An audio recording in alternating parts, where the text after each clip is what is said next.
बिस्मिल्लाहिर्रहमानिर्रहीम। अस्सलाम वालेकुम नाज़रीन। प्रोग्राम तबादला ख्याल और आपको बताते चलें कि वज़ीर-ए-आज़म आज़ाद कश्मीर जब से उन्होंने मनसब संभाला उनके साथ ऐसी कोई टीम पनप नहीं सकी और वो अपनी टीम को बना नहीं सके। इसकी क्या वजूहत हैं? क्यों ऐसी उनके साथ लोग चलने के लिए तैयार नहीं हैं या वो लोगों के साथ चलने के लिए तैयार नहीं है? इसकी क्या वजूहत हैं?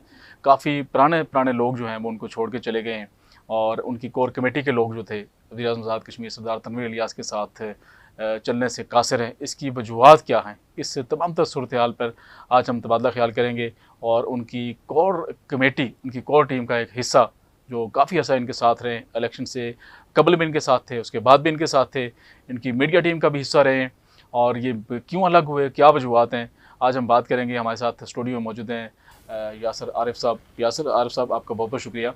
आपसे हम ये पूछना चाहेंगे कि आप वज़ीर-ए-आज़म तनवीर इलियास साहब की जो कोर कमेटी है, जो मीडिया टीम है और इलेक्शन से पहले भी आप उनकी टीम का हिस्सा रहे हैं और आप उनकी किचन कैबिनेट के भी मेंबर रहे हैं, तो क्या ऐसी वजूहत हुई हैं कि आपको सबसे पहले उन्होंने आप उनके मीडिया पीपीओ जो है प्रेस पब्लिकेशन ऑफिसर आप तैनात हुए, फिर उसके बाद आप को सैक कर लिया गया, फिर आप वापस चले गए, फिर उसके बाद फिर ऐसी सूरत हाल का सामना करना पड़ा, इसकी क्या वजूहत हैं, आप क्या कहेंगे? बहुत शुक्रिया राय साहब। बुनियादी तौर पे 19 फरवरी 2019 को मैं एक ट्रैवल कर रहा था, मेरे साथ एक आपके अजीज़ भी बैठे हुए थे, तो मुझे एक फ़ोन कॉल मौसूल हुई और स्पीकर मेरा उसकी वॉइस लाउड थी, तो आगे कॉल पे मुझे कहा गया कि अस्सलाम वालेकुम, कैसे हैं आप? मैं कहा वालेकुम अस्सलाम, तनवीर बात कर रहा हूँ, हमारी मुलाकात होनी चाहिए।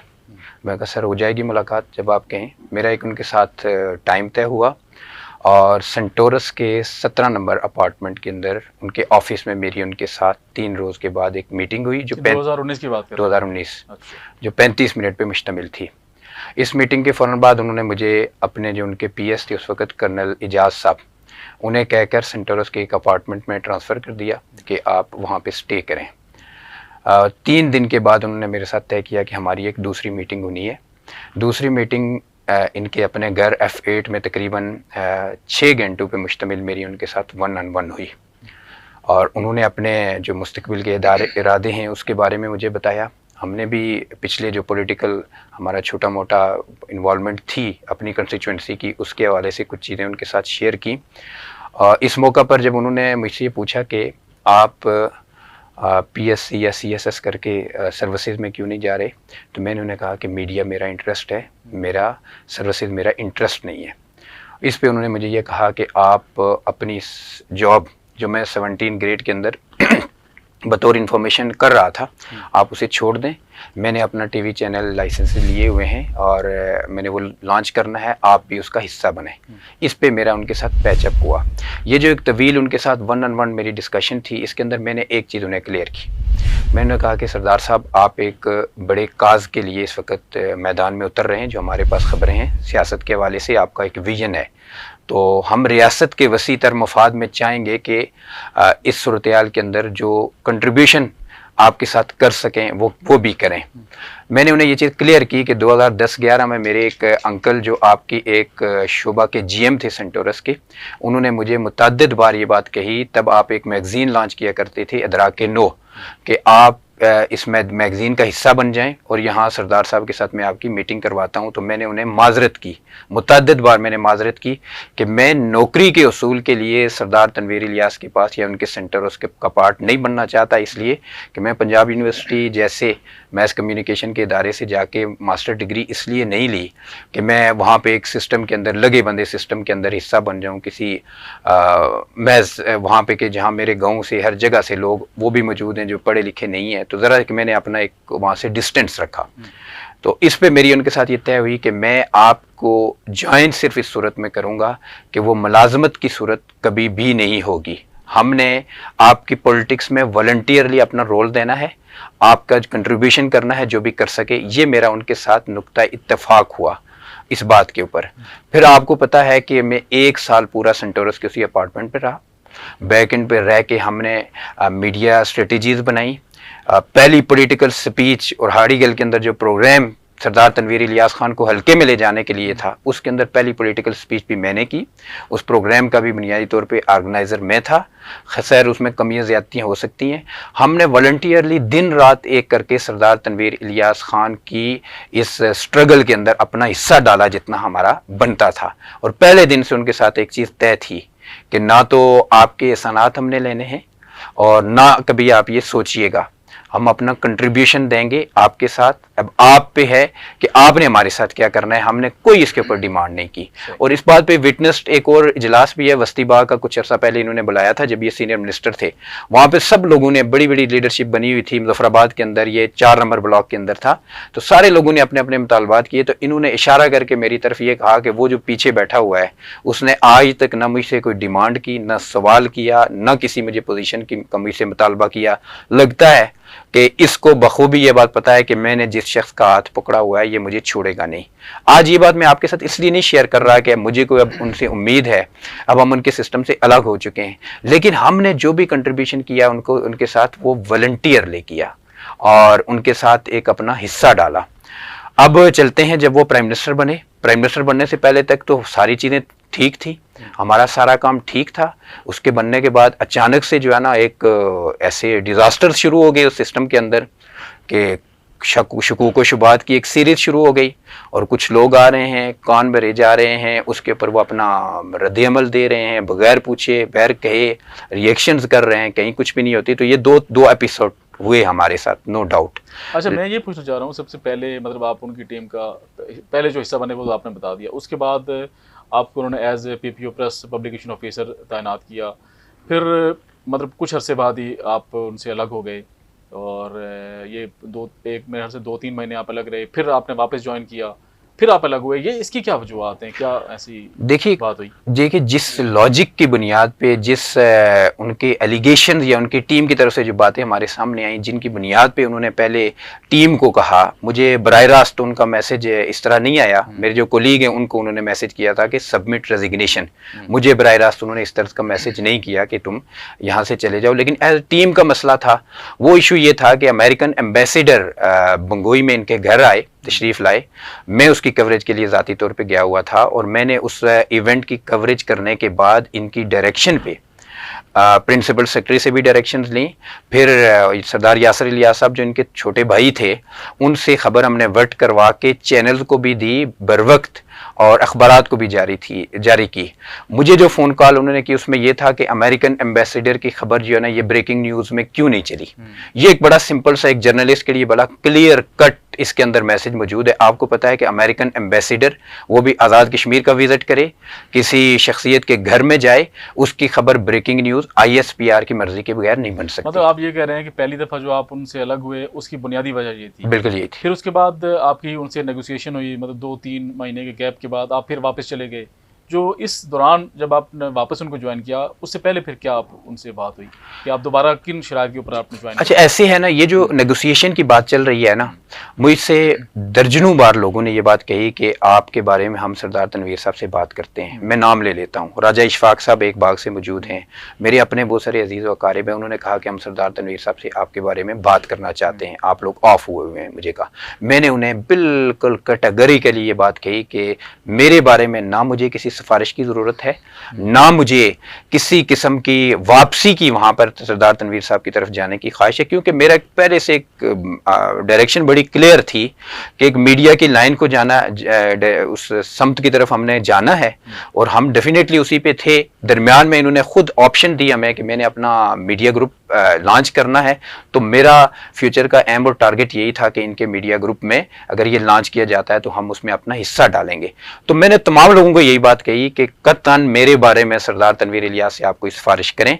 मेरे जो दूसरे कोलीग्स थे उनकी मुझे 2-3 बार खबर मिली कि उन्होंने उनके बिहाफ पे किसी ने कहा, तो मैंने उन्हें भी कह दिया था कि मेरा नाम उनके साथ नहीं लीजिएगा। मुझे खुद मुजफ्फराबाद में मैं मौजूद था, मेरे एक दोस्त के घर, काशिफ मीर साहब एक जो हमारे दोस्त हैं, उनके फ़ोन से मुझे फ़ोन कॉल मौसूल हुई और उस कॉल में उन्हें कहा कि आप ये सरदार साहब के साथ बात करें।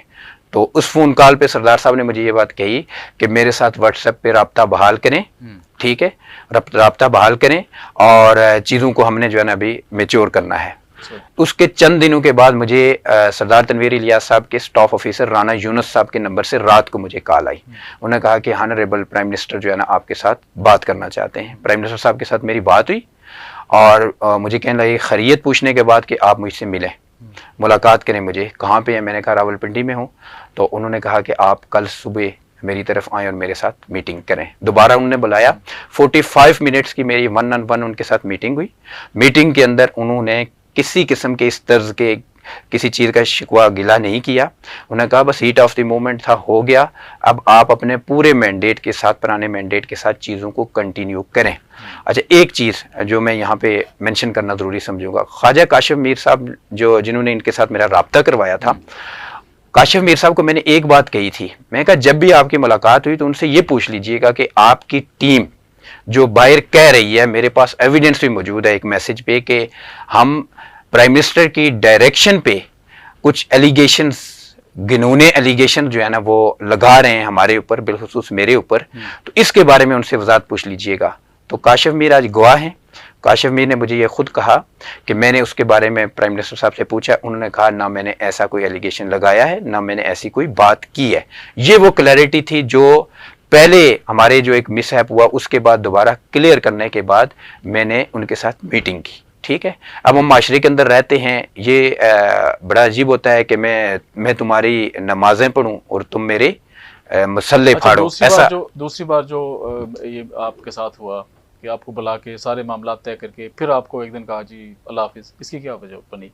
یہ بھی بڑی جو ہے نا اچنبے کی بات تھی, اور میں آج پہلی دفعہ آپ کے ساتھ یہاں بیٹھ کے یہ کہہ رہا ہوں کہ وہ جیل کے اندر ان کا ایک وزٹ تھا, اس کے اندر خبر کے اندر کچھ لکھے گئے 1-2 جملوں کے, جو سارے میڈیا کے لوگوں نے کہا کہ یہ کوئی بہت معیوب جملے نہیں ہیں. ٹھیک ہے, وہ شاید ان کی مناسبت سے نہیں تھے. اس کی بنیاد بنا کے انہوں نے کہا کہ یہ خبر کے اندر یہ جو جملے ایڈ کیے گئے ہیں یہ درست نہیں ہیں.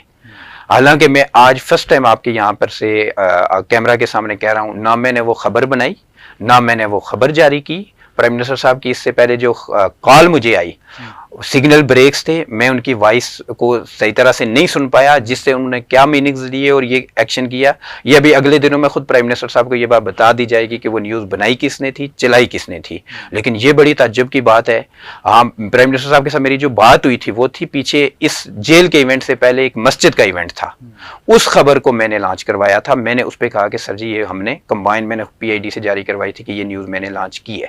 اور اب یہ مطلب ایک واقعہ ہوا, اس میں ساری بات آپ کا جو کہنے کا مقصد ہے وہ یہی ہے کہ جو آپ کے اوپر الزامات لگائے گئے تھے وہ بیسک وہ الزامات نہیں تھے, اصل وجہ خبروں کی مطلب پہلے بھی خبر کی بنیاد بنا کے آپ کو ہٹایا گیا, دوسری دفعہ بھی خبر کی بنیاد بنا کے آپ کو ہٹایا گیا.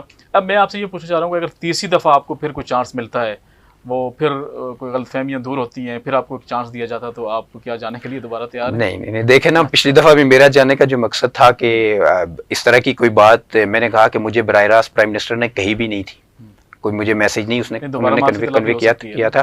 نہیں, اب تو انہوں نے اپنے ترجمان کے ذریعے ایک چیز خبر کو وائرل کروا دیا کہ ہم نے ان کو ٹرمینیٹ کیا ہے, اور ٹرمینیٹ کی جو وجوہات لکھی ہیں ترجمان نے اپنے ٹویٹ میں, وہ میں نے آپ کو بتا دیں کہ جس خبر کی بنیاد بنی ہے نہ میں نے بنائی نہ میں نے چلائی, یہ بھی کلیئر ہو جائے گا. اٹ مینس کہ پچھلی بار بھی جو بنیاد بنائی گئی تھی وہ سراسر غلط تھی, اس بار بھی جو ٹویٹ ہو گیا اب وہ چیز عام ہو چکی ہے خبر, وہ بھی بالکل خلاف حقائق ہے. یعنی آپ کے کہنے کا مقصد یہ ہے کہ 2 بار جو بھی آپ کے ساتھ یہ مس ہیپ ہوا یہ بے بنیاد الزامات اور بے بنیاد وجوہات کی بنا پہ, اور سب سے بڑی بات یہ ہے کہ جو وزیر اعظم صاحب کے بارے میں یہ بڑا مشہور ہے, تنویر الیاس صاحب کے بارے میں کہ کان کے بہت کچے ہیں, ان کے کان میں کوئی اگر بات کہہ دے تو وہ اس کو جو ہے وہ من اس کو تسلیم کر لیتے ہیں, بجائے اس کے کہ وہ آگے تحقیقات کریں, کسی سے پوچھیں کہ بھائی آپ کے بارے میں یہ اطلاعات مجھ تک موصول ہوئی ہیں, آپ اس کی صفائی پیش کریں گے. یعنی صفائی دینے کا موقع ہی نہیں دیتے ہیں, اس سے پہلے وہ کام کھڑکا دیتے ہیں. ایسی صورتحال ہے. دیکھیے نا, میں سردار تنویر الیاس صاحب کے حوالے سے جو بات آپ کر رہے ہیں, میں اس کے اوپر کوئی تبصرہ نہیں کروں گا, کیونکہ میں ان کے ساتھ رہا, ان کے سیٹ اپ کا حصہ رہا. یہ بڑی بری بات ہوتی ہے کہ آپ باہر لیکن ایک چیز مجھے ایک بچپن میں تقریباً 6 یا 7 میں ہوتا تھا, تو آپ کے یہاں کے ایک ہیڈ ماسٹر ہیں عقیل صاحب, انہوں نے ان کے بیٹے کے ساتھ میرا اچھا تعلق تھا, تو ان کے ساتھ ایک ملاقات ہے, انہوں نے ایک بات مجھے کہی تھی, مجھے یاد ہے بہت اچھی طرح. اس نے کہا تھا کہ بیٹا ایک بات یاد رکھنا, زندگی میں اگر کسی کو تباہ کرنا ہو تو اسے شک میں مبتلا کر دو. शक में मुब्तला कर दो। अच्छा, तनवीर इलियास साहब शक बहुत ज़्यादा करते हैं और शक में मुब्तला है। अच्छा, मैं आपको ये भी बताता चलूँ कि इनकी टीम के जितने भी लोग थे, मतलब पुराने लोग, जिस तरह कर्नल शुजात साहब थे, कर्नल एजाज साहब थे, डीआईजी गुलफाज साहब थे, इस तरह और काफ़ी सारे साथी हैं, आप थे, दो आप हैं, खालिद गर्देजी हैं, और काफ़ी सारे ऐसे लोग हैं जो इनके बड़े करीब थे, वो सारे अब इनका साथ छोड़ गए हैं और इन्होंने किसी ऐसे अपने पुराने साथी को अपने साथ नहीं रखा। इसकी बुनियादी वजह मेरे ख्याल से यही है, जो शक किया जाता है, और शक इनके अंदर कूट कूट के भरा हुआ तनवीर इलियास साहब, जिसकी बिना के ऊपर ये किसी पे एतबार भी नहीं कर सकते। नाज़रीन, आपने गुफ्तगू सुनी सरदार यासर आरिफ साहब की कि असल वजूहात क्या थी, किस बिना के ऊपर ये इनकी मीडिया टीम से अलग हुए, इनको अलग किया गया, और हम आने वाले प्रोग्राम में मज़ीद कुछ अहम जो इंकशाफात हैं, कुछ अहम स्टोरीज़ हैं, वो आपके साथ शेयर करेंगे। अपना दोस्तों रिश्तेदारों का ख्याल रखिएगा। बहुत बहुत शुक्रिया।